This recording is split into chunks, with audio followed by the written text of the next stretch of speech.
Good evening, everybody. It's great to see you tonight. Thanks for being here as we join together for a Bible study on Wednesday night.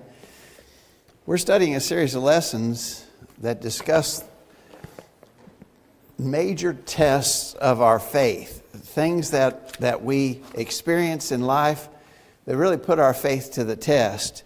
And we've had some really good discussion about a number of things. I think this discussion tonight is a valuable one. We're going to talk about sickness, grief, and financial setbacks as things that have the potential to really challenge our faith. I don't care who you are.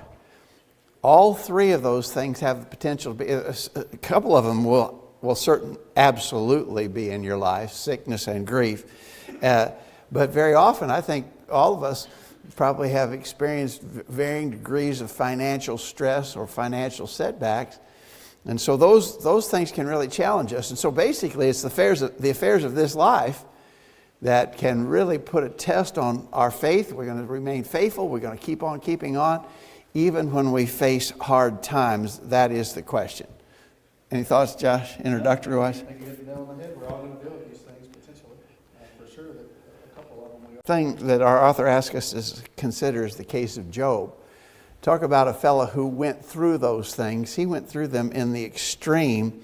We won't take time to read the first couple of chapters of Job, but I think most all of us are familiar with the things that happened to him. Toward the end of the first chapter, verse 13, there was a day when his sons and daughters were eating and drinking wine in their elder brother's house. There came a messenger unto Job, saying, the oxen were plowing, the asses feeding beside them, and the Sabeans fell on them and took them away. Yea, they have slain the servants with the edge of the sword, and I am escaped alone to tell thee. While he was yet speaking, there came also another and said, the fire of God is fallen from heaven and hath burned up the sheep and the servants and consumed them, and I only am escaped to tell thee.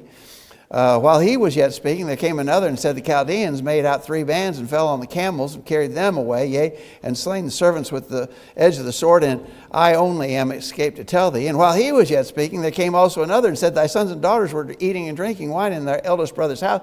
And behold, there came a great wind from the wilderness and smote the 4 corners of the house, and it fell upon the young men, and they are dead. And I only am escaped alone to tell thee. So this is almost hard to imagine a person experiencing those kinds of incredible losses simultaneously. You know, he lost all of his material possessions, and he was a really wealthy man. Go back to chapter 1, verse 3.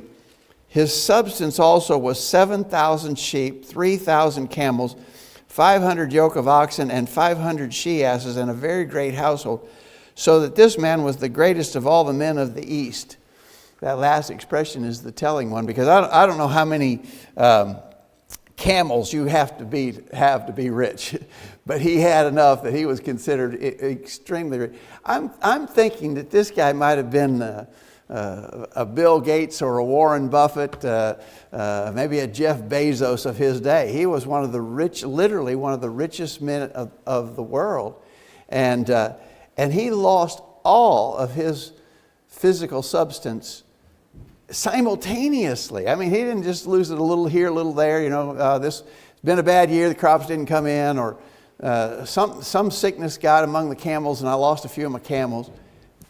He was wiped out financially when all of this hit him, all at once. And then, of course, when you go into chapter 2, he lost his financial substance. He lost his children. He lost all of his children at once.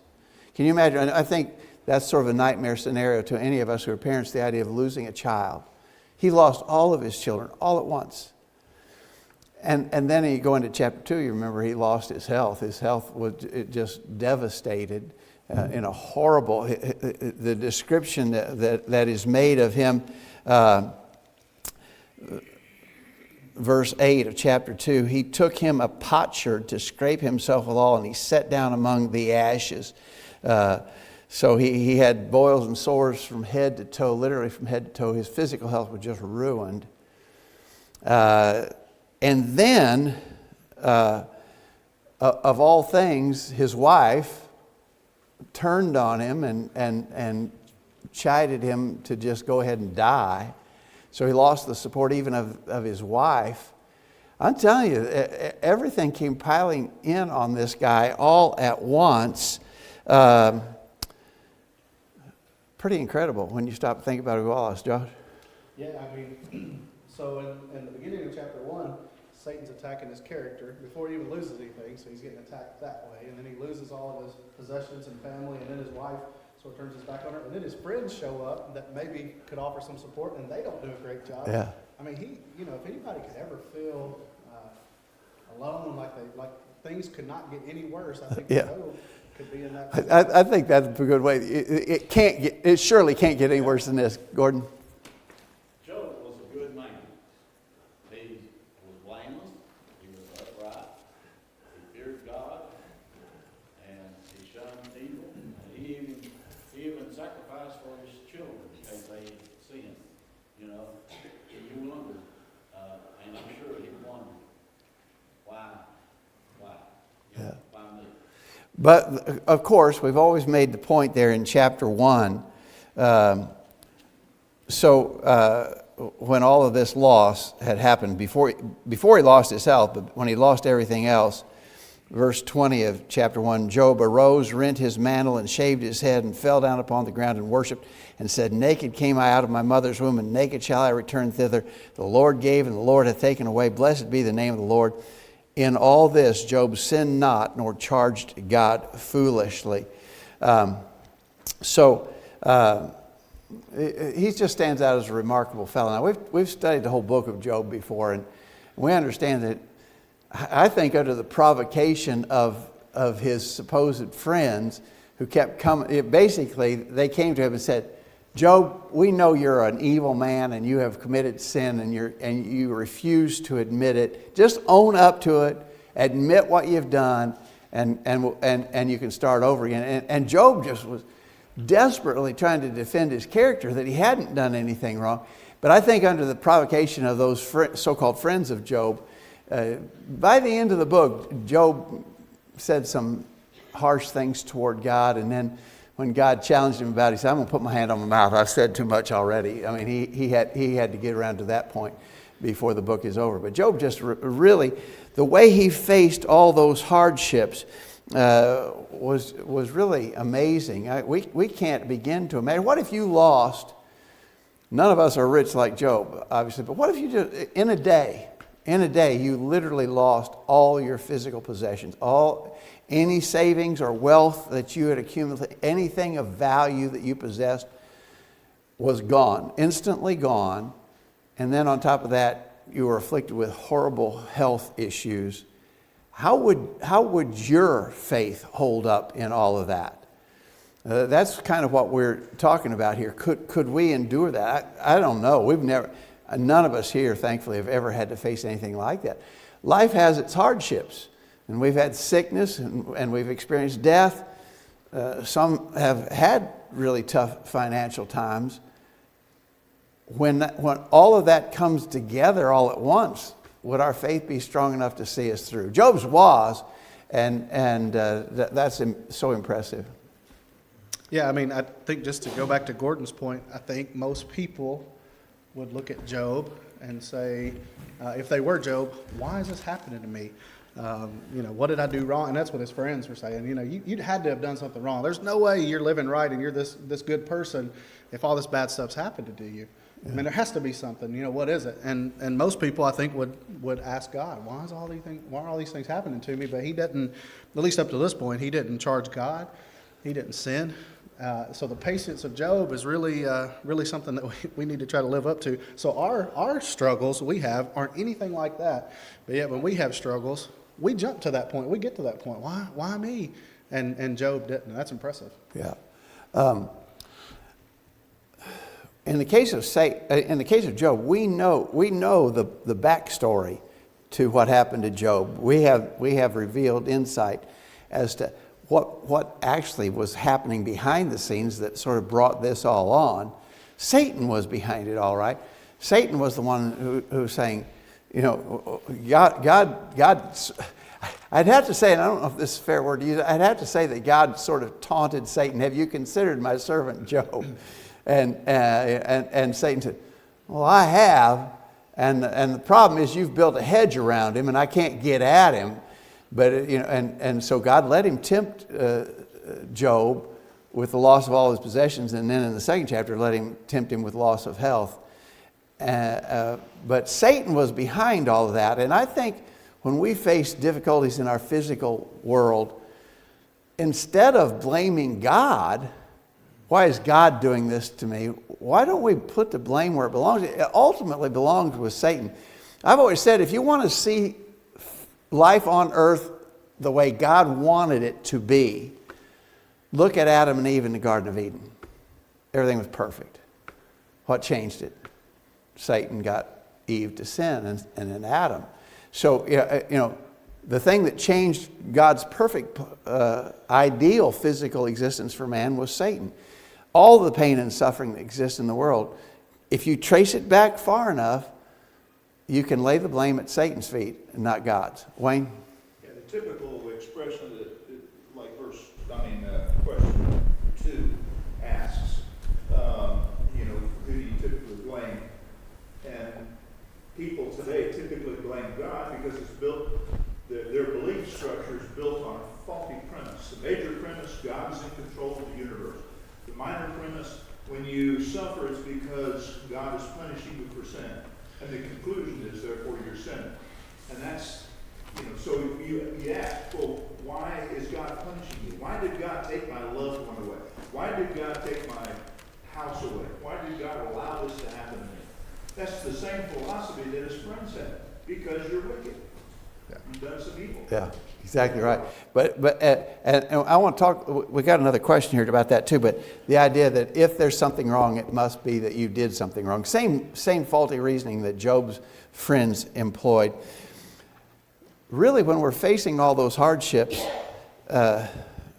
loss of loved ones and so forth, we've always been impressed by King David in 2 Samuel chapter 12.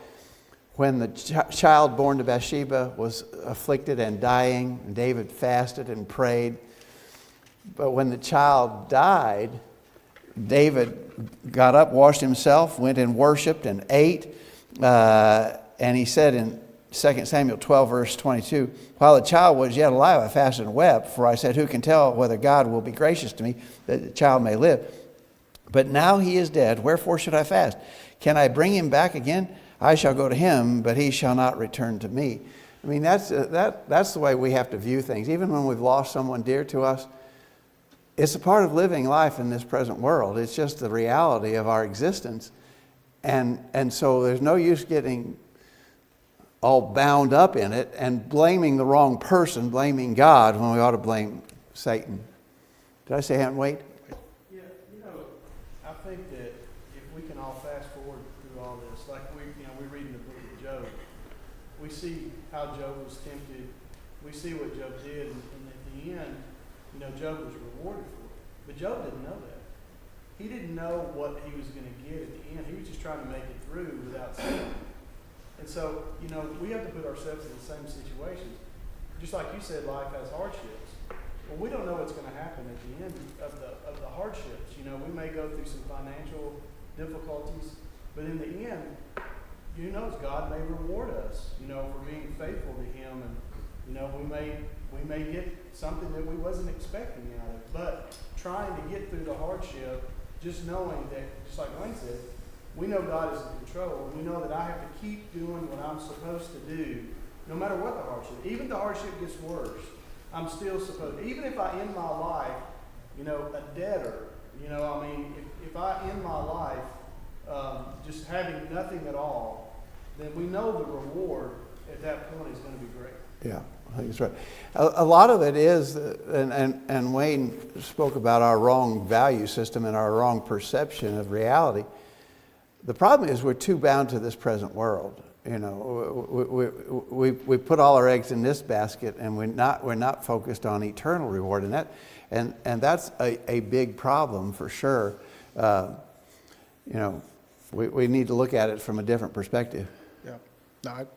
No, I'm good. I think we need to move on to number 2. We kind of already started answering. Yeah, go ahead. So number 2 says, what questions do people tend to ask when losses and setbacks come into their lives, indicating they are struggling with their faith? And we kind of talked to some of those. People ask why. I'm always frustrated when something bad happens, a shooting, a mass shooting or something, and people say, where was God?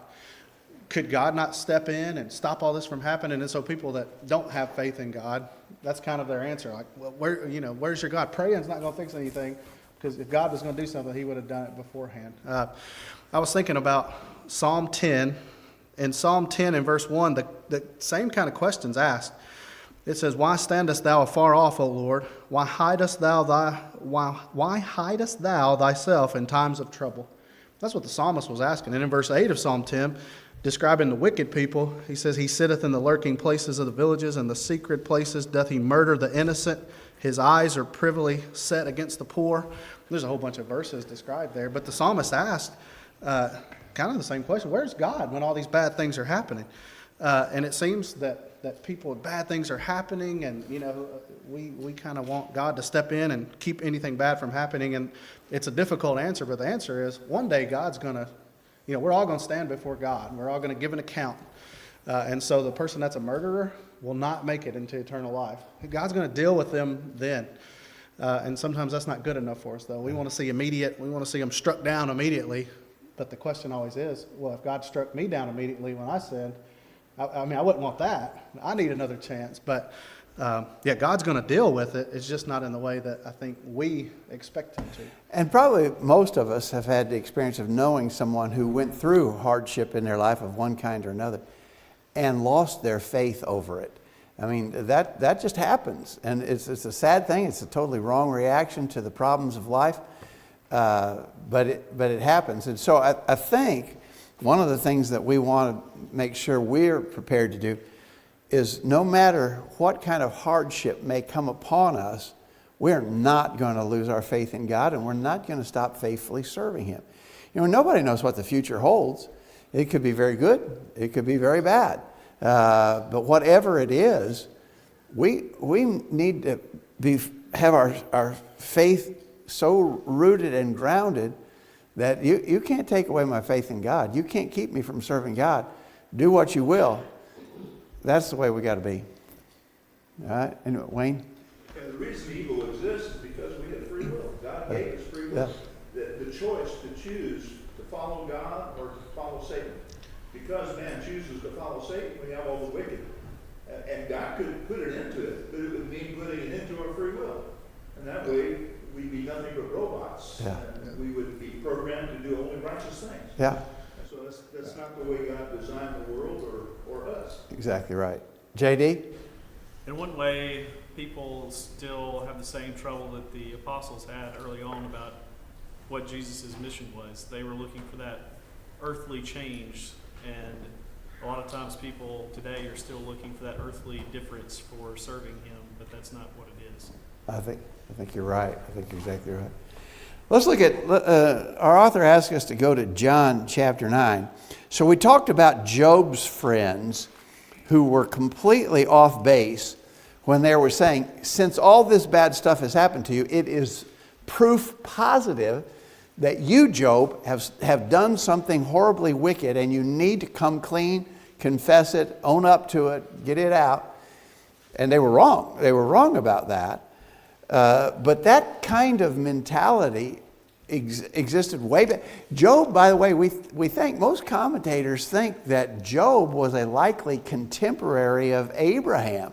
That story of Job goes way back in time, maybe into about the same time of Abraham. Remember, Abraham's story is told in Genesis 12, thereabout, beginning. And so, way back in human history, people had this idea, if bad things happen to you, it's a sign God's mad at you and he's punishing you. It was still true in Jesus' day. John 9, verse 1, as Jesus passed by, he saw a man which was blind from his birth, and his disciples asked him, saying, Master, who did sin, this man or his parents, that he was born blind?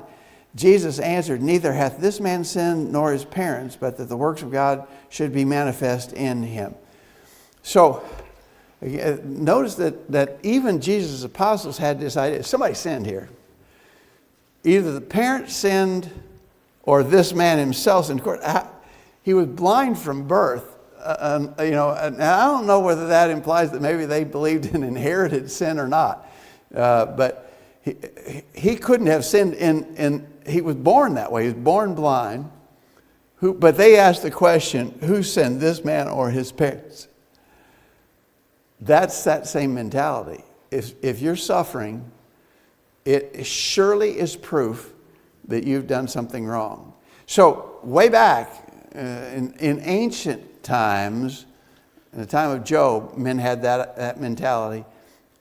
In the first century, people had that mentality. And people today still have that view that if something is going bad in your life, it's proof that God is angry with you, you've done wrong, and He's punishing you.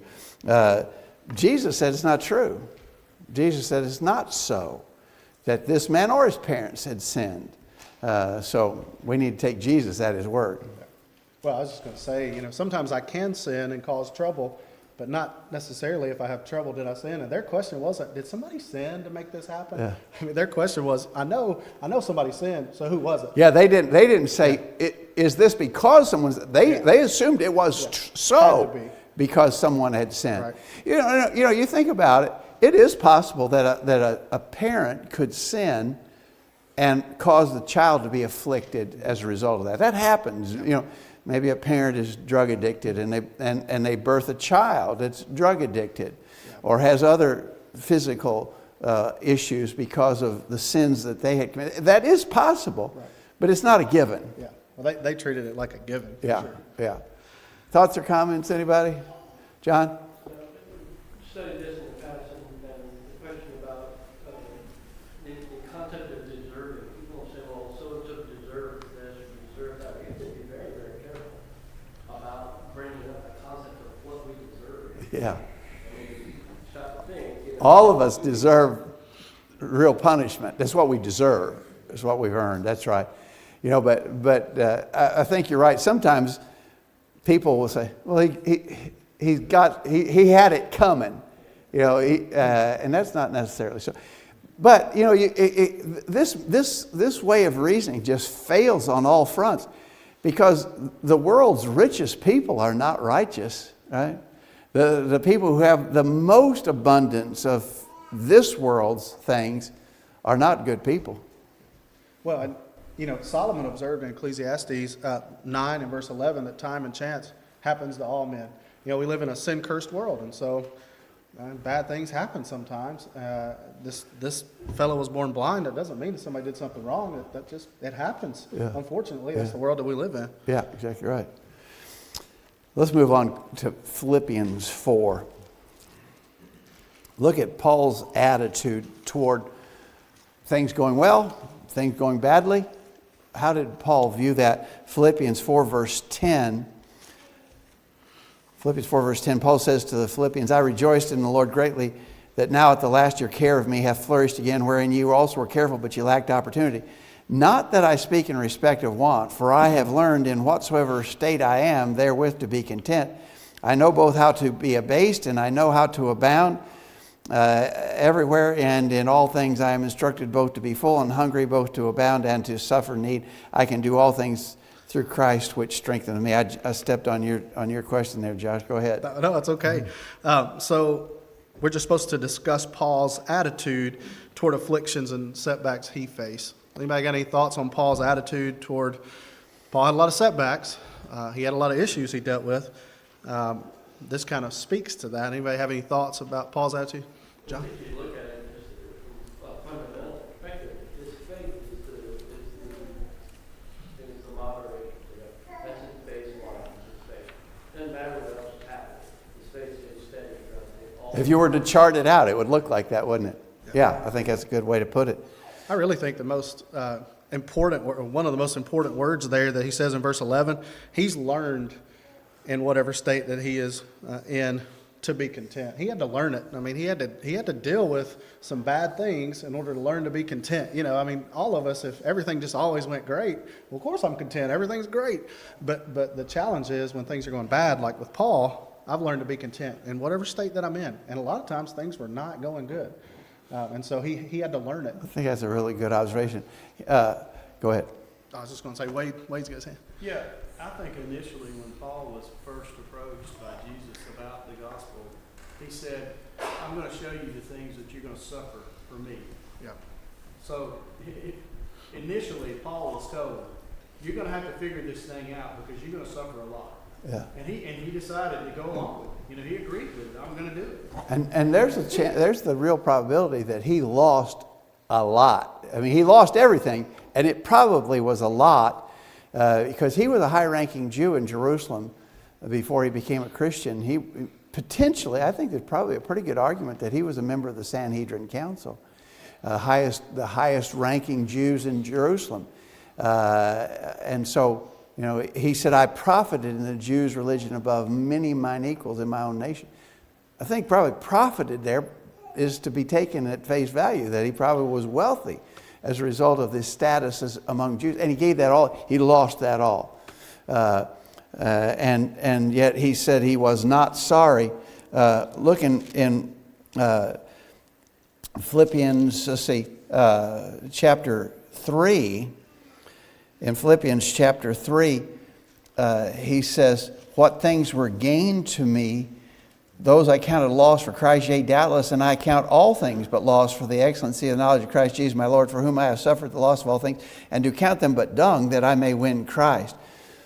He didn't grieve over the loss of physical things because he had such a strong faith in God, and he could see the end. He could see the end of it all. He wasn't focused on the here and now. He could see beyond that. I think people become discontented because they live in fantasy land, right? So if I were in somebody else's shoes, if I had somebody else's situation, then I'd be happy. If I had more X, Y, and Z, that would make me happy. My own situation, I look at my own situation, but that's because I've got so much. But if I was the other person's, and so we're discontented because we're living in fantasy land. I mean, even the people you mentioned, like Jeff Bezos and all these guys. Jeff Bezos has been divorced. He's not a moral person. It's not all happy. It's not all happy. And so Christians have to accept life as it is. There's going to be good times and there's going to be bad times. And that's what Paul did. And so that's how he was able to be content, like you said, because his faith kept him grounded. He knew the end result was, I'm going to go to heaven when I die. I like what you said. He had to learn that, Right. Yeah. because he was fixed for life, Yeah. and he gave that all. He had to learn to be abased. He said, "I learned how to be Yeah. abased," and he had to learn that. Right. Didn't come easy, Right. right? Wait. When we have a goal, anything in life, when we set ourselves a goal, we can do whatever we want to, because we know that, like for weight loss, say I want to lose 50 pounds. If I have a goal and I stick to it and I know that no matter what, I'm not eating that chocolate cake, I'm not eating that apple fritter, and you can do it. And I think that's what Paul did. Paul said, I got a goal, I'm not going to let anything deter me from my goal. Yeah, I would quibble with you a little bit. I want to be a multimillionaire. I could set that goal, but that doesn't mean it doesn't mean I can do it. But I understand your point. If you're devoted to a purpose, you can accomplish great things. That's right. Anybody else? Christy, did you have a thought? I just was wondering, was Philippians written after, Paul prayed about the thorn in his flesh? See, that was something he had to... Oh, yes, it definitely was. It definitely was, yeah. So he had some physical problems too. It's a good point. Anybody else? All right. Let's go to Hebrews 13.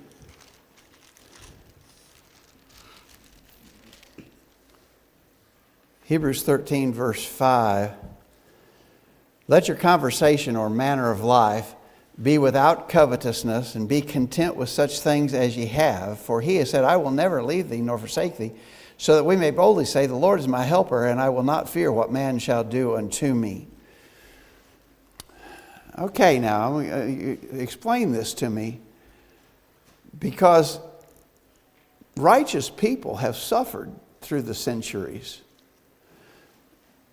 So is God not keeping his promise here? The Lord is my helper. I will not fear what men should do. He has said, I will never leave thee nor forsake thee. Well, how can that be so if the fact of the matter is that Christians throughout the centuries have suffered hard things because they were Christians? How can it be so that God says, I'll never leave thee nor forsake thee? Why are righteous people suffering if God promised, I will never leave thee nor forsake thee? JD. Yeah, honestly, I think this study tonight is probably, of all the ones we've talked about, the thing that I feel like people that you meet every day struggle with the most understanding. Even I'd say brethren plus other people who may not be Christians but are religiously minded people. But in this event, I think it just goes back to, again, that Jesus is obviously talking about the spiritual. That's it. I think that's the where key. you have to keep, in this whole conversation that we're having tonight, that's where you have to keep understanding that the blessings and things that he's promised you are of a spiritual nature, not necessarily in the world. Exactly right. I think that's the key to understanding this. This is a spiritual promise. I will never leave thee nor forsake thee. This is not a physical promise. If that was a physical promise, then a person who lived righteously could theoretically live indefinitely, because he would never get sick and he'd never suffer any hardship. That's not what God promised when he said, I will never leave thee or forsake thee. We stay in a spiritual relationship with God if we remain faithful. And we may suffer hard things. Faithful servants of God throughout the ages have suffered hard things. But God was always with them in that. Yeah, I'm really thinking about some of these denominational preachers, that they would totally stay away from this because we want to talk about positive, good things. And so maybe they would use this and say, well, you'll never be forsaken. So, you can be rich and you can have health. And, the health and wealth gospel totally wants to focus on the positive. But there's a lot of negative. Even in the book of Hebrews, he's talked about difficulties that Christians have dealt with. And they've got to be strong, be faithful, because we're not looking for the here and now forever. We're looking for the home after here. And so that's where it's really missed. And I just think probably never even talked about, I'm sure, in a bunch of denominations today. I think that's right. I do think that there is a sense in which God does bless us physically, for sure. It's not a you'll have an overflowing abundance. I promise you, your bank account will just be busting at the seams. You'll have every good measure of health and prosperity. It's not that, but David said something in Psalm 37 at verse 25. In Psalm 37, verse 25, David said, I have been young and now am old, yet have I not seen the righteous forsaken, nor his seed begging bread. So I think David set forth a principle there that our physical needs will be provided. There's a sense, I think, in which God makes sure that is so. That our physical needs, we're not going to starve to death if we're a faithful child of God. And the reason being because God has provided all of our brethren as a safety net to make sure that doesn't happen to us. I've told you before about people who will come to the church building or call on the phone wanting financial assistance. And the very worst thing they can say to me, either in person or the phone, is, I'm traveling, my car's broken down, I don't have any money, I can't get home, can you give me some money to get home? I'm a faithful member of the church in Chattanooga. That's the worst thing you can tell me. Because if they really were a faithful member of the church in Chattanooga, they wouldn't have to be calling me a stranger. They'd only have to make one call to Chattanooga and they'd get all the help they needed if they were a faithful member of the church in Chattanooga, right? And I think that's the sense of this. He's not saying you won't get sick. He's not saying you won't have some hardships, maybe even financial reversals and difficulties. But he said, I've not seen the righteous forsaken, nor his seed begging bread. I think that's still true. So the promise of our verse there in Hebrews 13, I'll never leave thee or forsake you, that's a spiritual promise. But I do think there's a sense in which God's going to make sure we're going to have what we need. We're going to have our basic needs met. Yeah. All right. Are we good? We good to move on to the next question? So number 6, we won't read it just for time's sake, but it says, consider the 23rd Psalm. In your opinion, what is there about this psalm that has made it a source of comfort to so many in their grief and afflictions? So we won't read through those 6 verses of Psalm 23, but it is a obviously well-known psalm. What do you think about that has made it a source of comfort to people during difficult times? Sue? The fact that we're not alone, and like what George is talking about with the I'll never leave you or forsake you. You know, I've been with a lot of people as they were dying. And I've seen Christians in that situation, and I've seen a lot of non-Christians. And there is a sense of calmness in a person who knows what their purpose was. And they know they're not alone. Well, they also know this life is not the end. This is not the be-all and end-all. They don't have all their eggs in this basket. I think you're right. Yeah. Other thoughts here? Wayne? The psalm carries with it the idea of having intimate danger within your life. Though I walk through the valley of the shadow of death, still God leads us, God guides us. So that becomes a very comforting thing to people who are in the valley of the shadow of death. That God leads us, God guides us, God protects us, and He'll be with us. And then the end of it is we're going to be in the house of the Lord forever. Yeah. The end result is not this life oriented, it's the next life oriented. Really good. Well said. Yeah. Anybody else? Okay, so here's the statement from the author that I thought was a good warning for us. Reality, this is number 7 if you're looking at your study guide. Reality forces us to admit that our answers do not always satisfy the person who is struggling severely under a load of affliction. We must not be overly bold in our answers, for we could easily become like Job's friends. What can we do to help a person maintain his faith under such circumstances? I thought that was a pretty good question to ask because, we don't want to be like Job's friends. They were no help at all. They made things worse instead of better. And, I think there's the danger that if we're not careful in how we approach people who are in the midst of these troubles, Yeah. we could hurt rather than help. Well, and we don't have to say who sinned to cause this, but if we just simply go up there like, come on, man, I mean, this isn't that big of a deal. Get a hold of your bootstraps and pull yourself then up. we've probably not approached it right, and we're just going to make things worse. Yeah. I have learned, probably the hard way, through the years, when somebody's really suffering through something, not to say, I know exactly how you feel. You don't know exactly how they feel. You've had some issues, they have issues, but you don't know unless you've experienced and you can't have ever experienced exactly what they're suffering. And so I think it's advisable never to use that expression. I know exactly how you feel. No, you don't. You don't know exactly how they feel. And so those kinds of expressions are not helpful. What would be helpful? If you're in the midst of that, what would be a help, John? Just simply ask them, can I just pray? Yeah. To be there, to pray together. Eric? I always thought it was interesting, of course, his friends turned on Job at the end of chapter 2. Let's see, 2:12, and they raised their eyes when far off did not recognize him, they lifted their voices. Verse 13, so they sat down with him on the ground 7 days and 7 nights, and no one spoke a word to them. They saw that he was very great. They were doing pretty good right there. Yeah. Yeah, they did fine. They turn on, but I think that's a message. Sometimes, a lot of times, we truly don't know what to say. Yeah. But just being there, they didn't say anything. Yeah. And if we can just be there, Yeah. Good. I not think knowing what to say, just be there. a really good observation. Wade? I think we all have passages in the scriptures that we find comfort in. And not everybody finds the same comfort in every passage. But sometimes I do think it's nice for somebody to say, here's a few passages that really comforts me when I'm down or, have issues. This might be help for you. I know a number of years ago when Tom Moody was the preacher at Hillview, and Nashville, and he had terminal cancer. He was near death.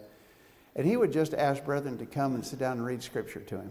You know, that comforted him, you know. And so there are things that we can do, but don't assume that you have the answer, and don't assume that you can say don't imagine you have the magic bullet that's going to end all this. Yeah, one thing that I think we can say about all of this sorrow and trouble, sorrow has a place in our life. You know, there's a aspect of sorrow that we need. You know, Solomon wrote in Ecclesiastes 7 about how it's better to go to the house of mourning than the house of feasting. And the reason is because we need to think about eternal spiritual things rather than just physical things. So, you know, that's something we're going to have to deal with personally. And then I think to Eric's point, we're going to have to be with people. And Paul wrote about it, weep with those who weep, rejoice with those who rejoice. We're going to have to deal with that sometimes. But there is some benefit to having sorrows. It makes us look ahead, look past this I life. think the main thing I would emphasize in all of this, we got to realize this world is not my home. This is not the end. All right? Yeah. Let's take the last one there, Joe. All right, number 8. It says, have I at times shied away from people who are struggling under afflictions, failing to lend them the helping hand that they need? And if so, why? You know, I assume that we probably can all say at times I've shied away. I haven't done as much as I could. And so to me, I think the question is, we probably have done that. Why have we done that? Has anybody got any thoughts about that? Have you shied away from helping somebody at times? Anybody? I would say one thing is personal selfishness. I don't want to get involved. Yeah. That guy's in a mess. Right. That guy's got a horrible mess on his hands, and I just don't want to get my hands dirty, which is obviously wrong. Yeah, I put down maybe a person's going through a struggle, and I knew that what they need, they weren't a Christian, so I knew what they needed was to get right with God, and that would take care of some of their issues, but I felt like it wasn't a good time to bring that up, and so I just didn't say anything much at all, and I think that's a mistake too. I think, and in line with that, you know, maybe the reason we don't get involved. So let's say that it's not a non-Christian. Let's say it's one of our brothers and sisters in Christ, who's going through a really hard time. But I stand back. I don't get engaged. I don't help. Again, I think selfishness is part of that. I wonder sometimes if we don't think, well, and somebody mentioned this earlier, he deserves it. He's getting what he had coming. You know, if he hadn't acted like he had, this wouldn't be on him now. Or maybe I think if I say or do the wrong thing, I'm just going to upset them. So I'll just stay away and let them kind of handle it by themselves. It's easier to stay disengaged rather than put yourself out there with the chance that they'll get mad at you. Well, and they might. I mean, if they're really struggling, they might be upset because of all the issues. But we're still supposed to do what we're supposed to do, even if they don't have, you know, Good point. they're going through some things. Good point. Wait. Reminds me of Jonah. That's kind of what he did, right? He thought he wanted the Ninevites he wanted God's wrath to pour down on them. Yeah, he wanted to pour that. And so he just went the other way. He's like, I'm not dealing with this. I want God to kill these people. I'm going to go as far away as I can. Exactly. Yeah, I think that's right. Anybody else have thought or comment here? I hate funerals for non-Christians. Who? I just, How do you face death yeah. if you're not a Christian? I don't have the answer to that. Because those people have got all their eggs in this basket and now they're gone. Exactly right. All right, I think it's a valuable lesson. I think it's something worth talking about. As we said, so the lesson was about sickness, grief, and financial setback. Sickness and grief are going to come to you. If they hadn't already, it's going to. I can't imagine if anybody here would say, no, I've never had any of that. I think we've all already had that in our lives. Financial setbacks, maybe we haven't all of us suffered that as severely as others, but that's a reality of life too. These are real things, and they can challenge our faith, and we have to have a strong enough faith that we'll see it through. I've read about a Christian who never had went through financial troubles, and so he said when we sing songs that mention financial troubles, I don't sing those because I've never dealt with it. And the preacher told him, well, I mean, how are you going to help somebody that has? And what if it does happen to you? Then you won't be prepared. Yeah. And I thought maybe that was interesting. Good point. Next week, the lesson is about problems in the church. Major tests of our faith. What about problems in the church? That's a reality too. And so we'll talk about that next week, Lord willing. Thanks, everybody.